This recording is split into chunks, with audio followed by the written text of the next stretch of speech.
Choose your character.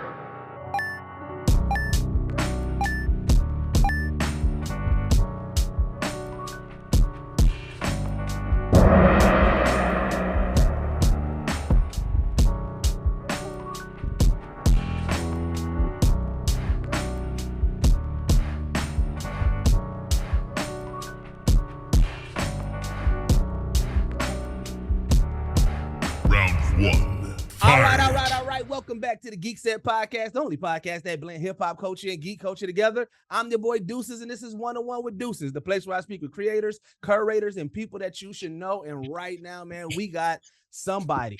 I'm talking about the top, a top-tier talent, man, somebody that I couldn't wait to talk to. The one, the only, Rob Morgan. How are you doing, man? Get it, Deuces. Damn, Deuces, that was a hell of an intro, doggy. You made me want to throw a little beatbox on there, man. Warm you up, dog. Warm you up for the crowd, man. Hey, you know, we got to do it that way. Man. We only going to do it large, man. And plus, you are somebody that needs to be celebrated at a high level, man. I just love that expression because that's just how we always put our seasoning on things, man. Yeah. We just put seasoning on that intro, man, and make the brother feel good. So thank you. Peace, world. What's happening, Rob Morgan?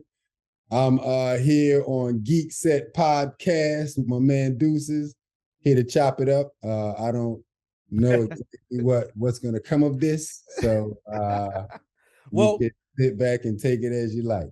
First things first, man. One thing that we love to do is make sure that we give people their flowers while they're here, right?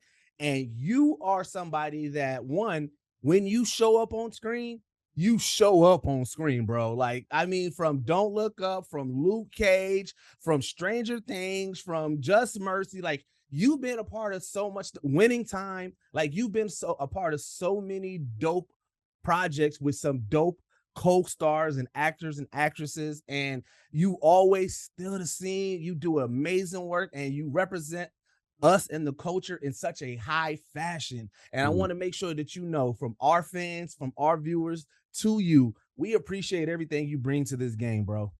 Oh man, and I appreciate you for that love, Deuces, and your fan. Yeah, man. And like, so I appreciate you. What the great thing about your story that I love about it is because like you wasn't like a traditional like shooting for the acting role from the get-go. Like your story of start is so relatable of you know what I'm saying, trying to get you a lady, you know what I'm saying? She said she gonna be there. You're like, all right, I'm gonna be there. You know what I'm saying? But then even the way that you was like, all right, well, I got this call back. You know what I'm saying? Hey, wait, that's where this camera gonna be at? All right, let me go ahead and make sure I stay here and stuff like that. Have you like, I know you tell that story all the time, but it's like, if you didn't say that line, hey, man, get you a real job, do you think that your trajectory of your life would have been different? I mean, you know, God is great, man. You know what I mean? And first of all, I think it's very important for us to pick up on the signs, you know, following our signs. And I just so happen to be cognizant enough to follow the signs. And that moment that you just described, showing the research that you've done, that's impressive, brother. Yeah.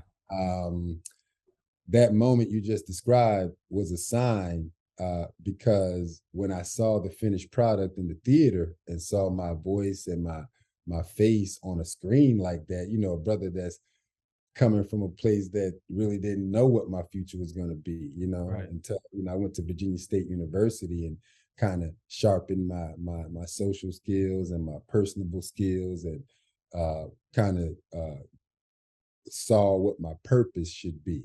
Mm-hmm.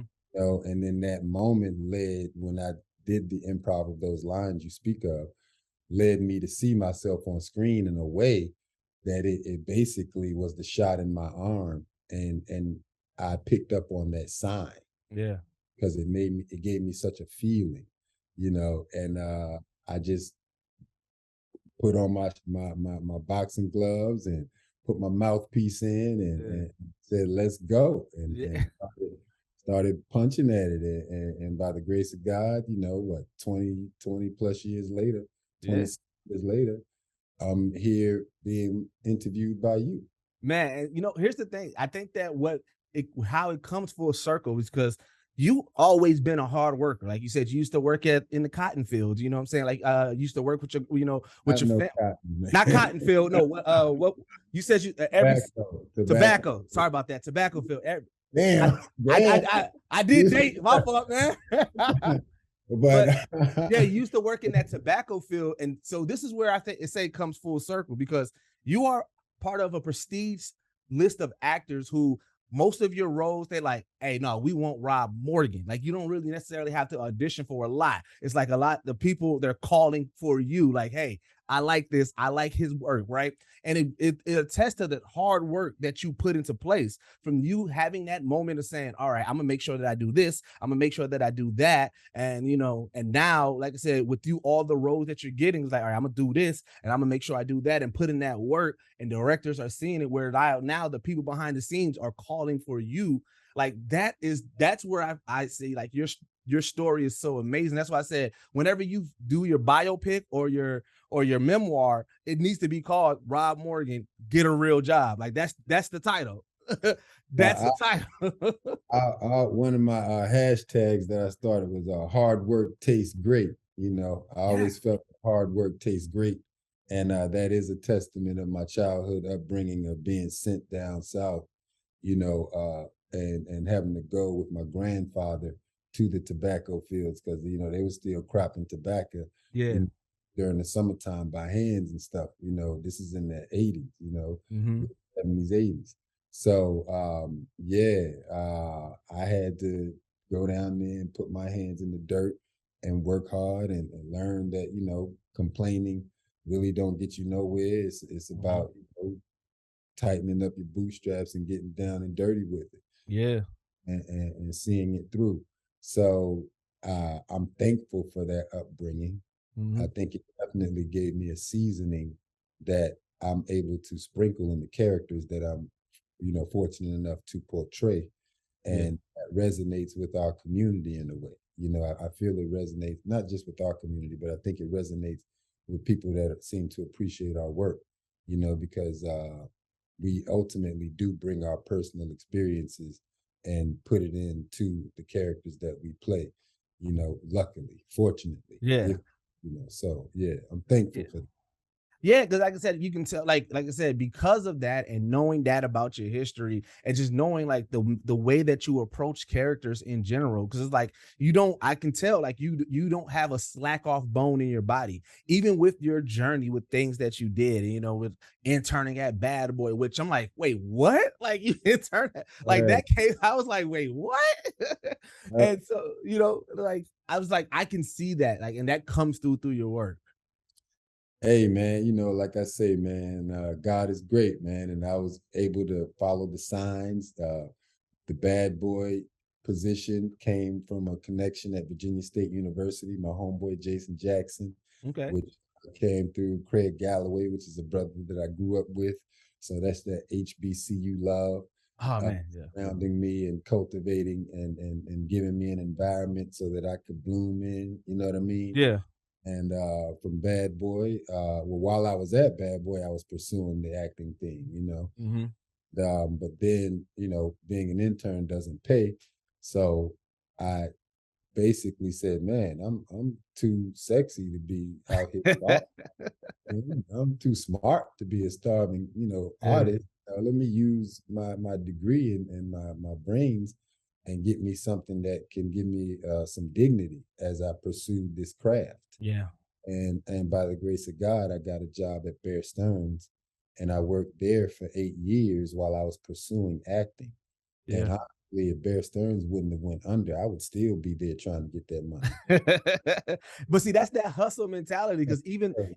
even as I'm building this Geekset brand with my team and everything, and we're interviewing people trying to be in this media field. Again, I'm working a 9 to 5 as well until this it kicks off, and it's like that's something that's instilled in us. We always like, look here, we gonna chase our dreams, but we gonna make sure we straight money wise too. I mean, it ain't because if you are definitely there's gonna be times where you're uncomfortable.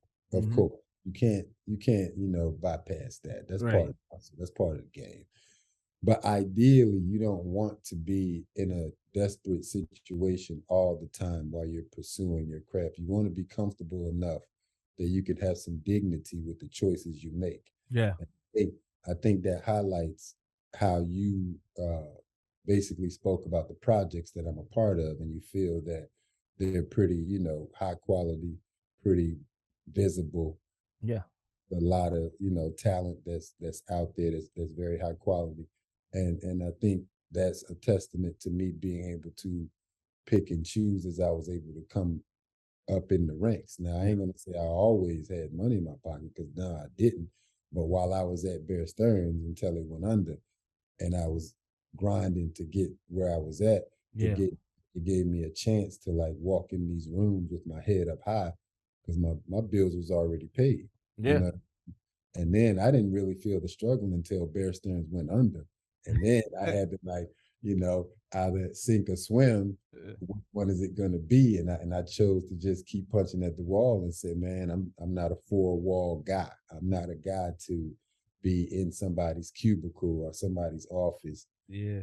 for 8 hours a day. That's just not my soul. My spirit doesn't thrive in those places. So I just kept punching the wall of what my desire was, and that was to do this. Yeah. And by the grace of God, it started picking up. Yeah, no, and like I said, I'm glad it definitely did, because like I said, what you bring to the art of acting is so amazing. But I did want to go back real quick. What era of Bad Boy were you there? Like, what time was you at Bad Boy interning? When Locks, Black Rob, 112, Oh, it was okay. right after Big. I showed up probably maybe 6 months after Big passed away. Okay. All right. Yeah. Now, were you there long enough to like be a part of anything, like any good stories from that moment or that time at all? Oh man, we had a lot of good times at Bad Boy, man. That you talk about, but I had to drive, but one of the things I learned at Bad Boy was like just the hustle don't stop. The hustle, Yeah. like everybody that came through the ranks when I was there during the Jason Jackson time, the Jeff Burrows time, the Super Mario time, running the street team, Hmm. uh, you know, uh, anytime if you came up through that era and you was in that mist, then you got a sense of like just New York grit, dirty Yeah. grind. Who gives a damn if your Tim boots are scuffed up as long as you working hard and getting it done. You know what I mean? Yeah. Like, yeah. So I'm very thankful for that time in my life too. It seems dope because it's like a lot of people who went through Bad Boy House, even with Revolt now, what it's being and everything like that, is Mhm. that like they breed hard workers. Like everybody that stemmed from it, whether you had a good time or a bad time at Bad Boy, they're the people that came from it are like some of the hardest working people in the industry. So then we look at you and the things that you're doing is like, yo, like, yeah, like it makes sense why you fit there. I was assistant to vice president, so I was like, my hands was in the mix of everything, man. Oh man. I was on the phone with the street team, the radio people, the artists, making sure people got their per diem and getting the calls when they didn't get their per diem, and Yeah. realizing how important $35 a day is, even to the biggest star at the time. Mace, huge, but $35 a day for per diem was like, yo, where my $35? That was important to see, Yeah. because a lot of us see these celebrities and stars and be thinking, oh man, they could just piss on a Bugatti and crash it in the house and be good. Yeah. Nobody would care. They just get another one tomorrow. Everybody Yeah. got the crisp Air Ones every day. All that. And it's like, dog, that's just a Yeah. song, homie. That's Yeah. sweetheart. That's just a video, baby girl. That ain't reality. Like cats is really out there. Like, where my $35 per diem at? Yeah. Is but uh I'm very thankful for that time, because it showed me behind the veils of like what to do and what not to do. Yeah, yeah, dope, dope, dope. So now, one of the things that have a huge fandom that you are a part of course, was the Marvel Netflix universe and everything like that. You know what I'm saying? First, I think if I'm not mistaken, Luke Cage was the first one, right? And then, but you showed up in all of them, correct? Daredevil. Daredevil was the first, and then Luke Cage, and then all of them. Yeah, okay, yeah, because then you had that line where you was like, "Hey, man, I'm going back to because y'all out, I'm going back to because y'all out here wild." Yeah, I'm going back to Harlem. Yeah, but so like with Daredevil being announced coming back, I mean, I know you probably can't say anything or anything, but do you have any hopes or anything to come back as well? Hey man, I haven't heard anything about it. Only time I hear about it is through outlets like Geekset, or when Okay, somebody, tags me on it in Twitter or something like that. That's the only time I hear about it. But at the same time, if they call me, cool. If they yeah, don't, it ain't gonna make me, right. so regardless, I mean, I did what I did, and I'm just out here grinding to get the next job regardless. So And that's the life of an actor, man, because you kind of gotta move with it, kind of gotta move with it. But again, like I said, you've been fortunate enough to be a part of such dope stuff. Like I said, Turk Barrett is gonna live on for forever. And because you're the first, because you're like your portrayal was so good, it's like now everybody's gonna always be compared to you. Or they're gonna be like, well, I gotta at least consult Rob to see how he approached this role, which is dope. But then you go on to Stranger Things, which is like a phenom of a show. It was like I like to ask because I couldn't find it. And I was looking. How did you come about that role? I actually had auditioned for the role Chris Sullivan did, Benny, in, Okay. like one of the first 3 episodes. I want to say first 3 episodes. The cat that got shot in the back of the head by 11 Yep. in the first 3 episodes, I believe. That's the role I actually had originally auditioned for. And after the casting director and the guys, Duffer and them saw that tape, I guess they saw something in it that they wanted to offer me the Officer Powell role. Yeah. And Officer Powell, as of last season, graduated to Chief Powell. So Yeah. yeah, that's pretty cool. I like that. Yeah. That's one of What was them. what was like again talking full circle because if I'm not mistaken, you're from North Carolina, correct? I was born in Born North. in North Carolina, Yeah, and and then I the grew up in DC, C, Northern yeah, Virginia. and then Yeah. you move. And so the Duffer brothers are North Carolina natives as well, right? Yeah, they're from Asheville, I believe. Yeah. Did y'all have a moment to connect about that? And it was like, yo, this is really dope. Or Not on the North Carolina tip. Nah, I didn't grow up here. I did move back here though, as Mhm. they just since the pandemic in New York City was a little, Man, I was just looking at that map just a few minutes ago. I'm like, bro, the monkeypox is going crazy right now. I heard, but yeah, 2 years ago I relocated down here to be closer to my mother so I could make more memories instead of moments. So Oh man, love that. yeah, yeah. So but now I am glad that they do represent North Carolina, and hopefully the industry will start coming back to North Carolina so I can do things in my backyard. Right, right. I feel like my soul is making a 360 Yeah, journey, and I yeah. follow the sun to come back and get this laid back lifestyle, and I actually like it.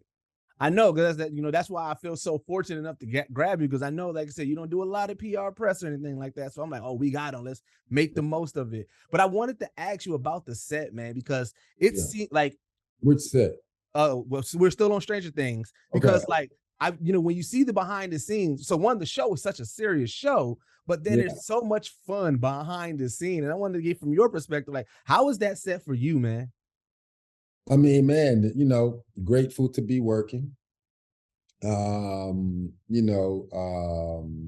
we first started the project, the funny thing about it, we'd have a joke on set that we were doing this upgraded web series. We was like, oh, what is it? We're doing an upgraded web series for Netflix. Ah, ha, ha, cute, cute, cute. Action. All right, do your thing. Cut. Okay, this upgraded web series. Ah, ha, cute, cute, cute. And then, after season one, it just, bam, Yeah. the reaction was just phenomenal. And Yeah. I think now the responsibility became to top season one each time. So now Yeah. see it, it's this big, huge show. You know, it's a Yeah. lot of things going on. It's huge, so much that the set part I'm not included in. You know what I mean? So what we Mhm. do on our part is more grounded, real Okay. level stuff. You know, I'm not a part of the whole green screen stuff and all that. We haven't got into that world yet, as far as Callahan and myself. Yeah. But as far as us being in the real world working, they call us Pallahan. You know, that's like They shipped y'all.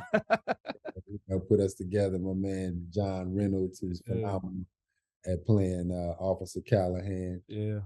We have a good time. He's a great guy. But yeah, when they call our number, I think we show up and just try to hit a home run. And I'm I looking forward to, I believe, season 5, yeah.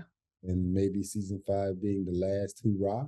Yeah. But you know, I haven't seen any scripts on anything. I don't even know if we're going to be included. But you know, Man, we'll I hope so, because here's the thing. I love Officers Powell perspective on what's going on. So I can't wait until like chief proud of you, uh, sir. Chief Powell. The Chief chief Powell. Yeah, proud. you're right. New chief in town, New chief in town. And and his name is Calvin Powell.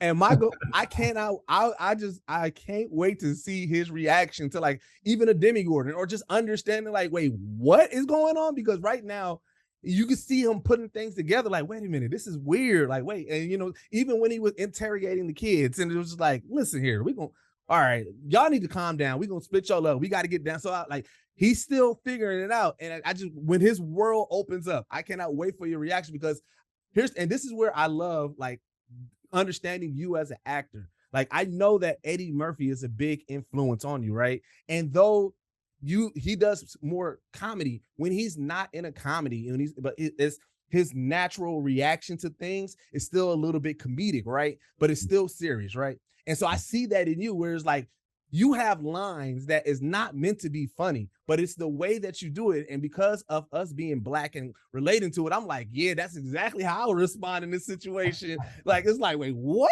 Like, hold on. And so I want his interaction with the supernatural in Hawkins. Oh wow, that would be crazy, right? Yeah. Crazy. Yeah, you got to put that in the suggestion box. Oh yeah, I'm definitely, because like I said, a lot of people, and you said that, even like I said, even we talked about Luke Cage, but it's like your moments in shows is like, even though they're not meant to be comedic, it's your timing. But it also goes with your personality. Like you said, you as an actor, you get to put your things, you get to put yourself within these roles as well, and you start sprinkling, yeah. And so like I can see that. I can see that within you, man. It's just like how things go and everything. And so Thank, it's like it's really dope to see your progression in that show. thank you, Deuces. Appreciate you, brother. Yeah. So one question. Yeah, Rob Morgan, the man, yeah. how would you respond to the things that are going on in Hawkins? Oh man, how would I respond? I would say, is the check still showing up on Friday night? Yeah. All right, as long as am I still able to put some bacon and eggs on the table in the morning? Let's roll, baby. Let's roll. Let's roll. Hey, that's the one thing. Bring on the next one. That's the one thing about Black folks. We gonna, hey, am I still getting paid? Am I good? Am I good though? Cool. Y'all can all run in the woods and scream and ride your bike all you want. You Right. know. But one of the things that I love about this show, though, that even with like you and even with the kid in the show and everything, like I love that they're showing Black folks be a part of different genres that doesn't have to be the stereotypical genre. So that's one of the things that we talk about heavily a lot. But, you know, being able to have Black directors, Black actors, Black writers, but doing sci-fi, anime, comedy, like drama, period pieces that's not rooted in slave trauma. Like, I love that we get to expand that and seeing that so much more. So as an actor of you who have such amazing many skill sets, like that got to be a great thing to see that we're expanding and open the possibilities of roles for you, right? I mean, I'm hoping to see it tenfold. You know, I'm Yeah. hoping to see it more. You know, I think we don't see it enough. And I think, you know, a testament, I'm replay what Erica Alexander said, because we are the future. You know what I mean? You know, we created jazz. You know, Yeah.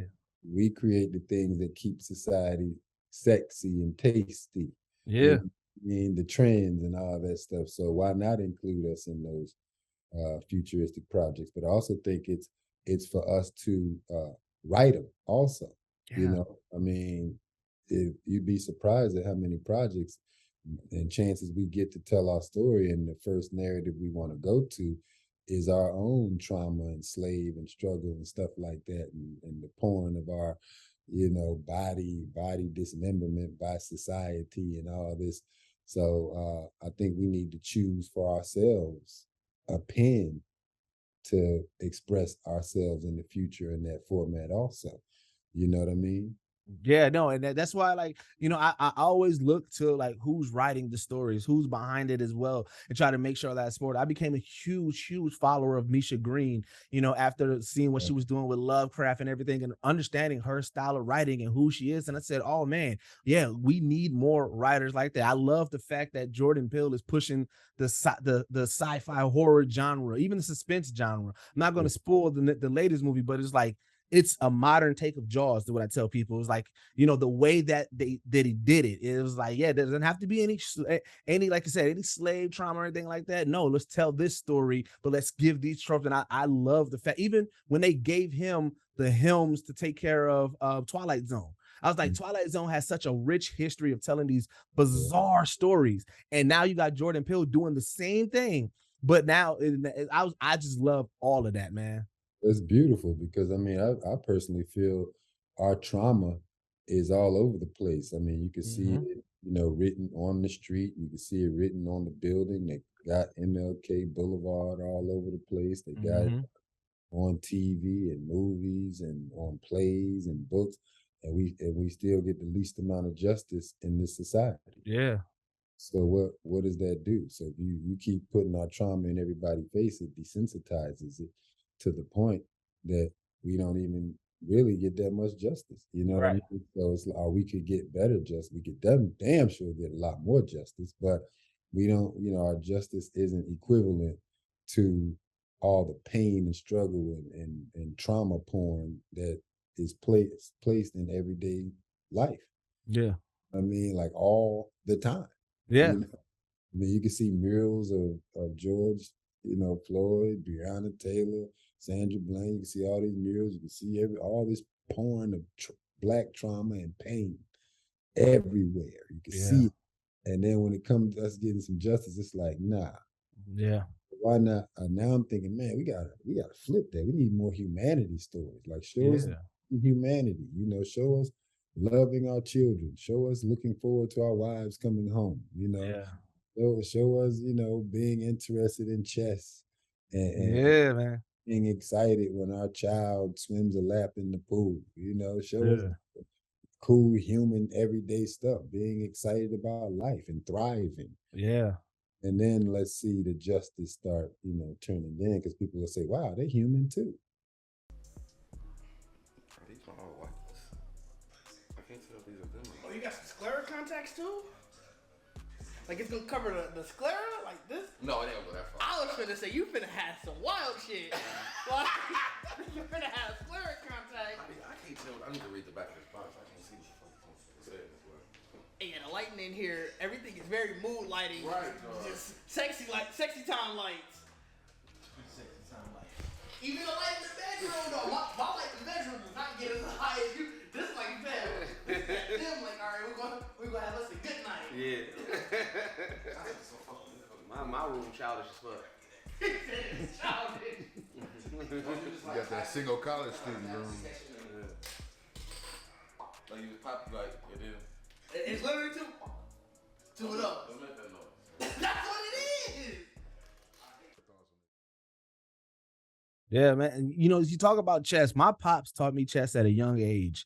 And some of the best chess players that I've ever met in my life have been black folks, right? You know what I'm saying? And I love that because I'm like, this is a game that is all about strategy and thinking. It is a sitting game. It is not, it is a game that really forces you to have a conversation and think. The person that you're playing chess with, no matter what, is like, yeah, we're going to focus on the game, but you're thinking 4 or 5 steps ahead. So I'm still strategizing against you, but also we having a really amazing conversation during this game and everything. And I love that our culture has embraced chess so much. I've met so many people that you wouldn't expect. Like, you know, I'm talking about, I've met the thuggest of thuggists. I've met the most hardcore rapper. I've met the jazz player. I've met the actor. I've talked chess with so many people that you don't expect who like I would expect, but the world probably would like, oh, that person is not into chess. And I love the fact that we got it, that we love that game so much. What got you into chess, man?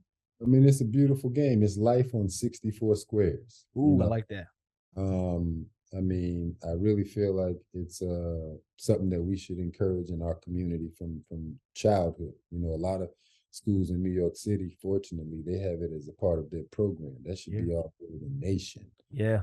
I think it really heightens skills of critical thinking, being comfortable with your own voice, being able to strategize, like you said, and all of that would be applied in your own life. And I just found that, you know, the game really brought me so much joy. It's a very humbling game. Yeah.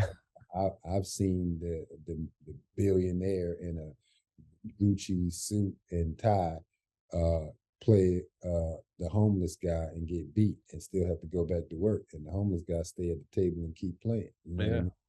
Humbling. I mean, humbling, very humbling. Very. So, you know, and I love that aspect of the game. And then I'm good friends with Maurice Ashley and Christian Whitted, who Maurice Ashley is the first Black grandmaster on record, period. He's made history with the game. He just got inducted into the Brooklyn Hall of Fame this year. Oh, congrats to him. For that feat. So he's inspiring also, just to be able to have that connection. And you know, it's exhilarating, you know, playing, and we play clock. Oh, you know, it's a clock game. You know, you ain't gonna sit there all day. Nah, you gotta go. You talking shit. You know, you talking trash. We ain't asking them how's the 7 Up today. We talking shit, you know. Well, that's the one experience with chess that I haven't had yet. I mean, I've played clock, but you know, they in the movies they always show, especially in New York, those parks where it's just so many people sitting, and I want to go there so bad. I want to go there so bad, man. You gotta go experience it at least one time, man. Yeah.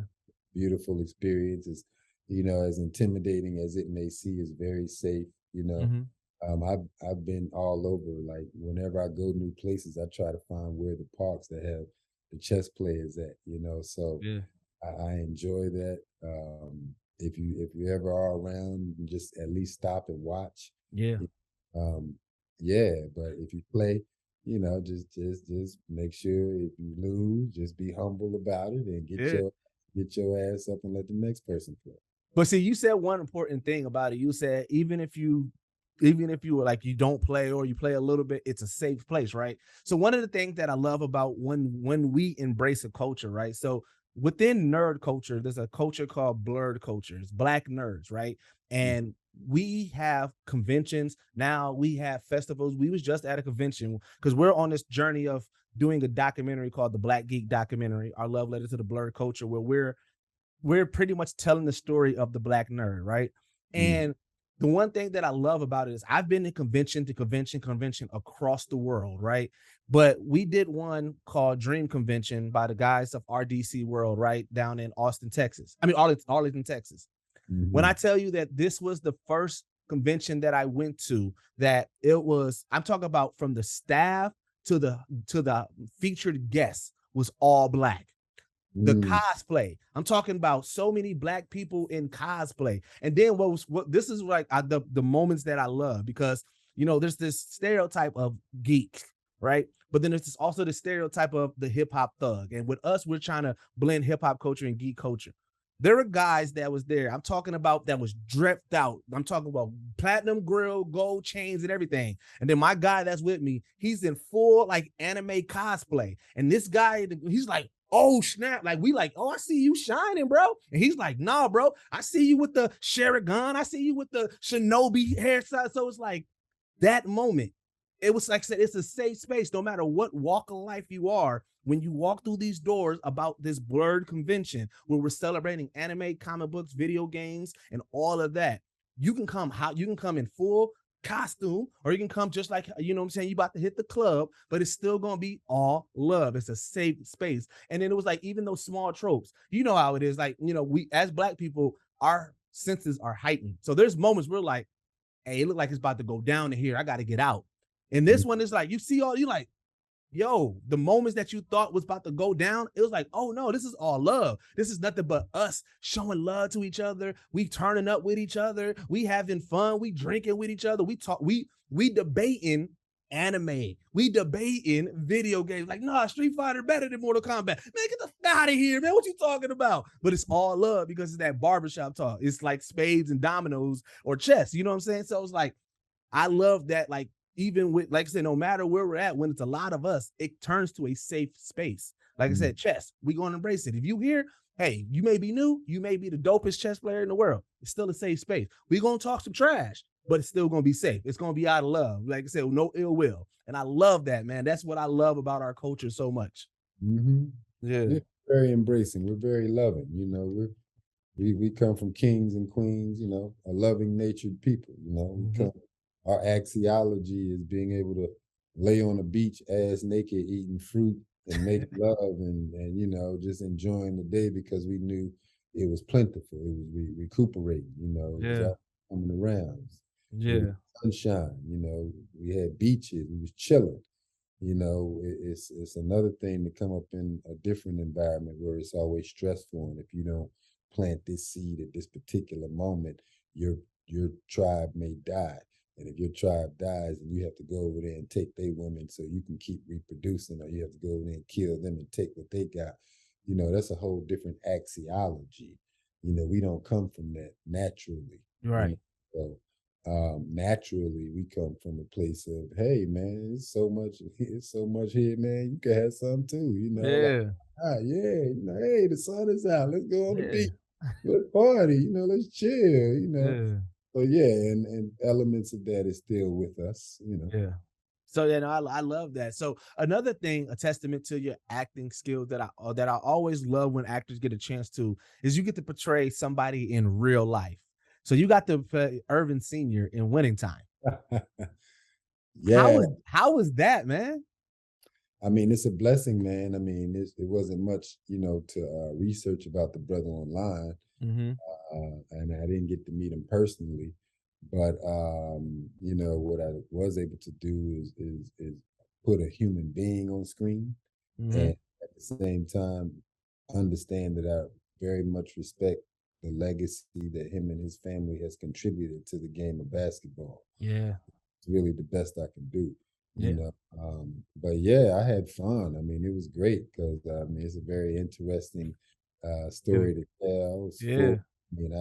I mean, man, I think brothers and sisters like appreciate Magic Johnson, but to really know like a lot about what he really contributed to this and how he really changed this game in so many ways and made it marketable like how it is. Like, I mean, man, and then the struggle the brother went through just to get a little ounce of respect and stuff like that.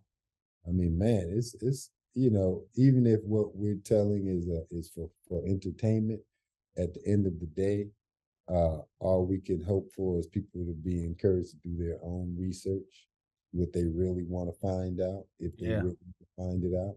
And then, you know, we just keep having fun telling stories and inspiring people, because just doing it is inspiring, you know.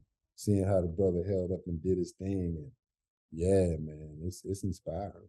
But see, I think that show, and I think in general, it always does that for us like that. Because like you look at, like I said, when Luke Cage came out, me being a comic book head, I knew a lot about Luke Cage. And there wasn't a lot of people who knew a lot about Luke Cage. But then when Luke Cage came out, people started going back and doing the history and saying, I want to see more about Luke Cage. Oh, I didn't even know he was Power Man. Okay, I want to learn more about Power Man. Same thing with Black Panther. Black Panther came out. yes, I knew about Black Panther, but you know, after that movie blew up and the legacy and the lore of that movie came, people went back and did their research. And same thing with Winning Time. People was like, yo, we love magic. Well, yeah, we know magic. That's Showtime. It's magic. But once you saw the show, you're like, wait a minute. And it makes you go do your independent research into it. And I think it is because that once something is done well and done with us in it, it's like, oh, okay, yeah, this is not a parody. This is something that's serious. Oh, wait, there's actual history. I gotta go back into it. And that's what I loved about it, because it was like, yo, like, of course, like I grew up at the tail end of Showtime Lakers, Jordan era, you know, and moving forward. That's where I've been at, right? And so it's like, yeah, I had the Chicago Bulls as the top, but I'm like, oh man, I'm really now seeing the true impact of those Showtime Lakers. Those Showtime Lakers was something serious. So now it's like, okay, yeah, now like I see why they're up the top ranks. It's like, yeah, you got the Jordan Bulls, Showtime Lakers, the Kobe Lakers. Those are the three to me. Like those are the three top tier team errors right there, you know. And I'm like, yo, but that was like, yeah, you get to see that, and even you get to learn more about Magic's family ties and, you know, what makes the man, because again, a lot of the things that make the man is your parents. And so it's like, yeah, that you got to see what his upbringing was like, what his dad was like, what his mom is like, you know, the church, you know, the churchiness and the community that he came from. I love that we got that insight with that show.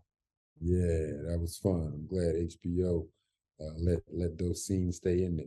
Yeah, you have to, because if you're gonna tell that story, you kind of gotta get into that. So you'd be surprised. They don't have to. I mean, true. I get from a fan, I say you got to, but I get what you're saying. Yeah. You'd be surprised, brother. So I did want to also dive into Shadow Flack, because like, so you were an actual break dancer, like broke dance for money, right? Oh yeah, we used to break dance for money. Yeah, man. So it's like, walk what around was your with cardboard, have cardboard, we'll dance, baby. That's in that era. Y'all don't know about that, man. Man, you know, I have not been fortunate enough to experience or see that, but I have such a love for the art, because I'm a hip hop head to the core. I love every element of hip hop, and breaking is like, it's so amazing when you see somebody that can do the stuff that y'all was doing, man. Yeah, man. Yeah, we used to break. Yeah, we'll dance, baby. So was you a part of a crew? Yeah, we had a group that we rock and roll and go to different neighborhoods and battle and all that. And, you know, I'll never forget, man, you know, we used to go to the cat's crib and battle it up and, you know, love, you know, all right, you know, you got us, all right, you got pop, whatever. But I'll never forget the one night things shifted, man. And we went to these cats' crib and everybody's in the basement and we was battling and, you know, we was housing them, just getting them, you know, just whooping their ass, you know, pop. And we go to leave. And, you know, everybody, you know, back then, this is when cats was walking places. You know, I know everybody now, y'all expect to have cars, but we was walking places. And I never forget, we was walking, and next thing you know, rocks started like, you know, coming around. Yeah. And we were like, damn, that's whack. You know, but they started throwing rocks at us. And I'll never forget that. And that, I feel like that was when the whole hip hop era started to like shift into that bullshit. Ah, man, I hate that. Yeah. It was like, what, mid 80s, late 80s. Mm-hmm. And that's when the hip hop, I'll never forget that night, because we was walking like, just like, yeah, we got them house, talking our shit. And it was dark because it was night.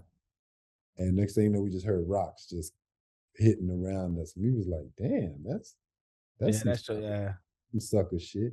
But that was, for me, that was a moment when I realized hip hop had started to like shift, or shift from the love, because hip hop was love, yo. It was love, man. Man, like cats had their own style, like you know, like even this, what I got on, I sold this song, you know. Oh yeah.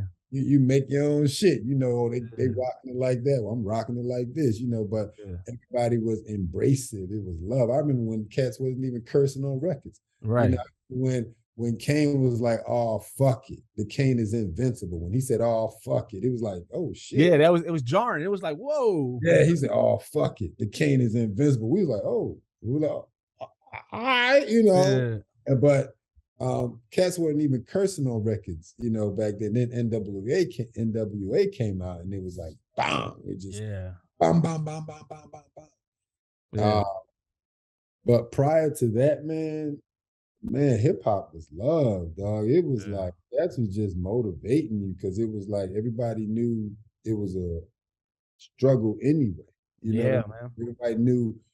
Everybody knew we were all behind the system anyway. We were all voiceless anyway. Yeah. And so where we at back behind this wall, this wall that they try to shut us out behind. So if we're all behind it already, shit, what we gonna do? We gonna love on each other and party and dance and inspire each other and freestyle and be creative and make our own hustle with our own. You know what I mean? Like hip hop was love, man.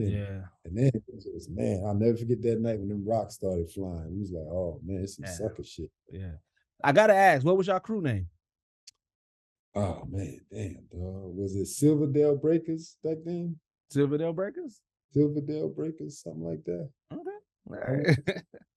All right, well, I got 2 more segments and we'll get you out of here. One of the segments that we do we call our top 5. Now, because I know that Eddie Murphy was a big inspiration on you and everything, I'm going to say top 5 Eddie Murphy. Sunlight killing you, or is it? Nah, it's good, man. Right? I can also edit it and post and everything. I got you, bro. All right, cool. Top 5 Eddie Murphy properties. And I say properties because I know his stand-up and his movies, even though they're separate, you can put them all together. But what are some top 5 properties from Eddie Murphy for you? Man, I mean, you gotta say Delirious, Beverly Hills Cop. Ooh, yep. Was Cop Cat. I definitely love Golden Child, Coming to America. Yep.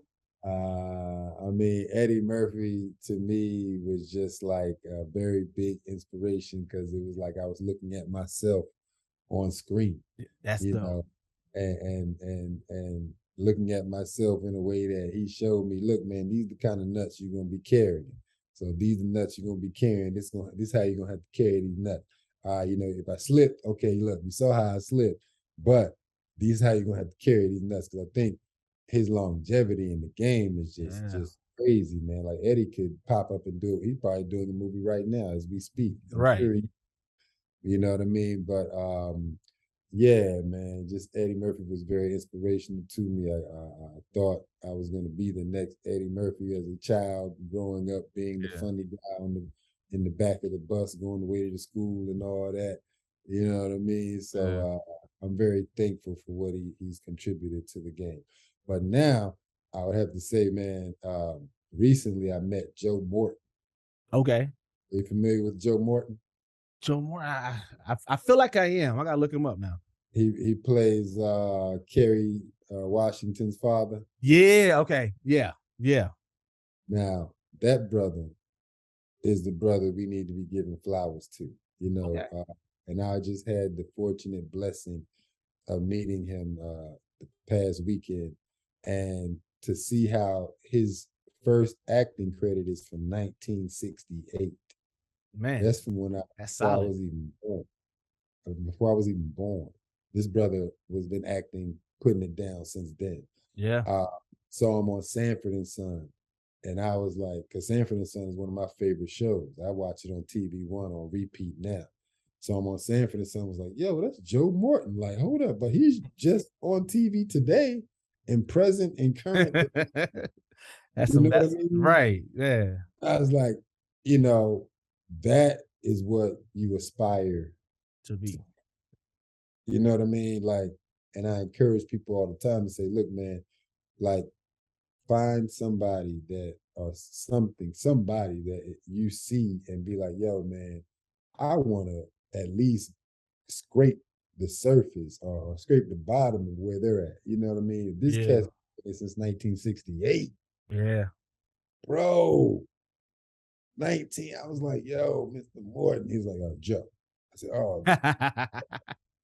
But he was so cool, man, and still very present. You know what I mean?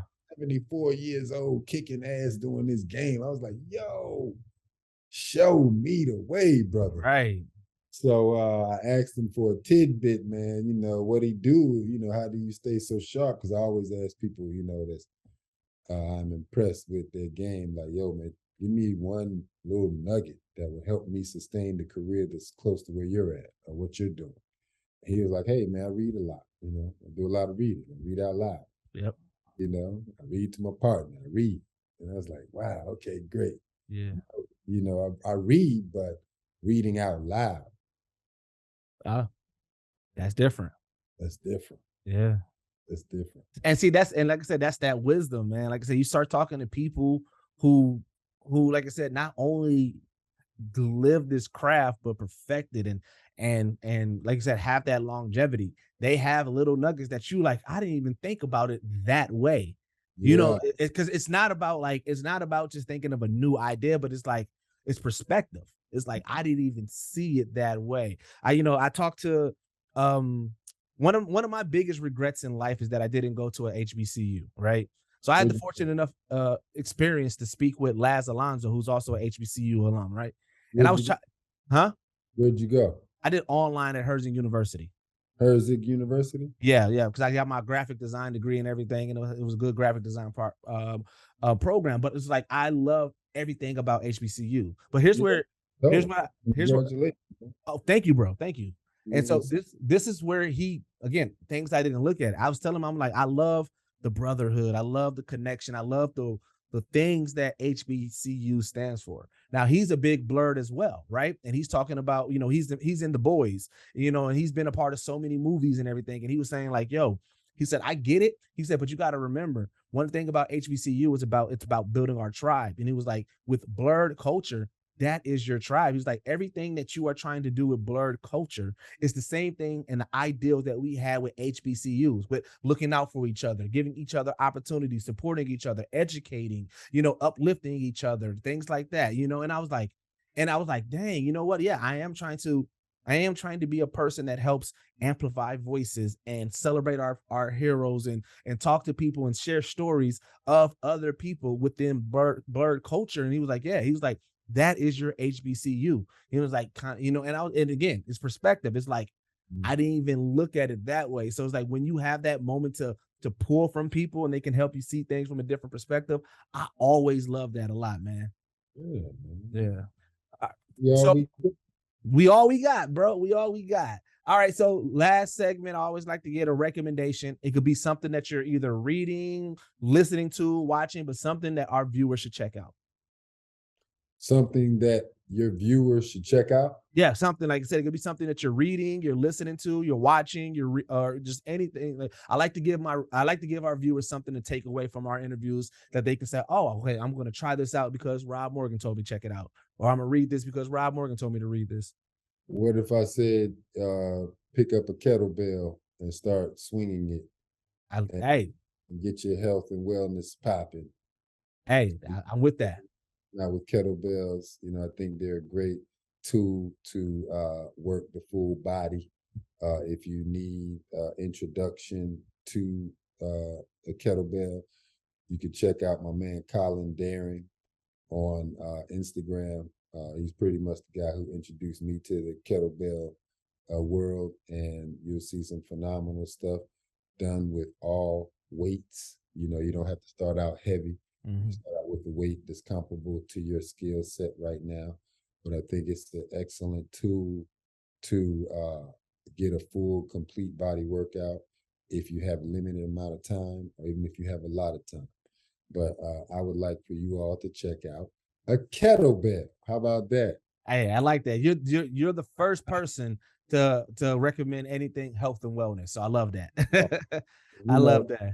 Health is wealth, man. And if how you treat your body now is how your body will treat you later.